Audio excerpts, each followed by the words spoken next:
দর্শক, এই মুহূর্তে ঢাকা কলেজ ও ঢাকা সিটি কলেজের মধ্যে সংঘর্ষ চলছে। আমরা এখন সরাসরি চলে যাচ্ছি সেখানে।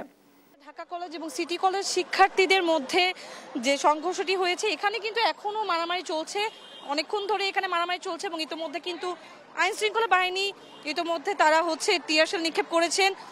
স্টুডেন্টদেরকে শান্ত করার জন্য তারা কিন্তু যথেষ্ট চেষ্টা করে যাচ্ছেন এবং কিছুক্ষণ আগে টিয়ারশেল নিক্ষেপ করার পরও আবারও কিন্তু এখানে দ্বিতীয় ধাপে বলা যায় যে ঢাকা কলেজ এবং সিটি কলেজের শিক্ষার্থীদের মাঝখানে আসলে সংঘর্ষের সৃষ্টি হয়। তারা একদিক থেকে আরেকদিক আসলে ইট পাটকেল নিক্ষেপ করতে থাকে এবং এরই মধ্যে কিন্তু পুলিশ আরও একবার তারা টিয়ারশেল নিক্ষেপ করেছে এবং তারা পরিস্থিতি কন্ট্রোল করার জন্য কিন্তু যথেষ্ট চেষ্টা করে যাচ্ছেন। এখানে ঢাকা কলেজের থেকে সিটি কলেজের দিকেও তারা ইট পাটকেল নিক্ষেপ করেছেন, বড় বড় ইট তারা ছুটছেন এবং একইভাবে সিটি কলেজের যে শিক্ষার্থীরা আছে তারাও কিন্তু আসলে ঢাকা কলেজের দিকে কিন্তু ইট পাটকেল ছুড়ছেন এবং আইন শৃঙ্খলা বাহিনী যথেষ্ট চেষ্টা করে যাচ্ছেন সার্বিকভাবে যাতে পরিস্থিতি নিয়ন্ত্রণ করা যায়।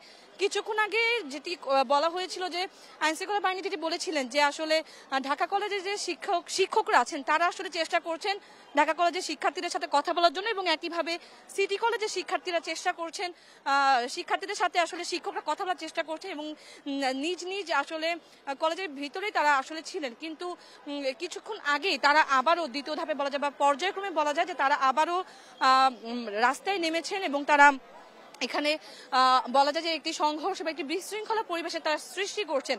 আইন শৃঙ্খলা বাহিনীর পক্ষ থেকে তারা পদক্ষেপ নিচ্ছেন এবং একটি জিনিস না বলি না, সেটি হচ্ছে যে আসলে ঢাকা কলেজ এবং সিটি কলেজের যে এই যে মারামারি বা যে সংঘর্ষের ঘটনা, এটি কিন্তু আজকে নতুন নয়। কয়েকদিন আগেও কিন্তু তাদের মধ্যে একটি সংঘর্ষের ঘটনা ঘটেছিল।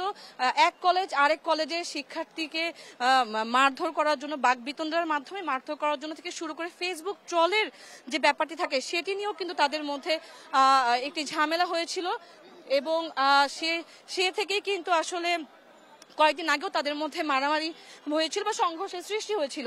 তো ইতিমধ্যে এখন পর্যন্ত যেটি হচ্ছে যে ঢাকা কলেজের যে শিক্ষার্থীরা আছেন তারা একদিক থেকে আরেকদিকে, ঢাকা কলেজের শিক্ষার্থীরা সিটি কলেজের শিক্ষার্থীদের তারা ইট ছুড়ছেন এবং এই জিনিসটি আসলে এখন পর্যন্ত চলছেন। আসলে পরবর্তীতে কি হবে এখন পর্যন্ত জানা যায়, তবে আইন শৃঙ্খলা বাহিনী যথেষ্ট চেষ্টা করছেন পরিস্থিতি স্বাভাবিক করার, পরিস্থিতি নিয়ন্ত্রণের জন্য তারা চেষ্টা করছেন। তো এই ছিল আমার কাছে ঢাকা কলেজের এই দিকটা। যদি আমি বলি, এই দিকটাতে আমি এখন আছি এবং এখান থেকে আমার কাছে সর্বশেষ। তন্দ্র, আপনাকে ধন্যবাদ।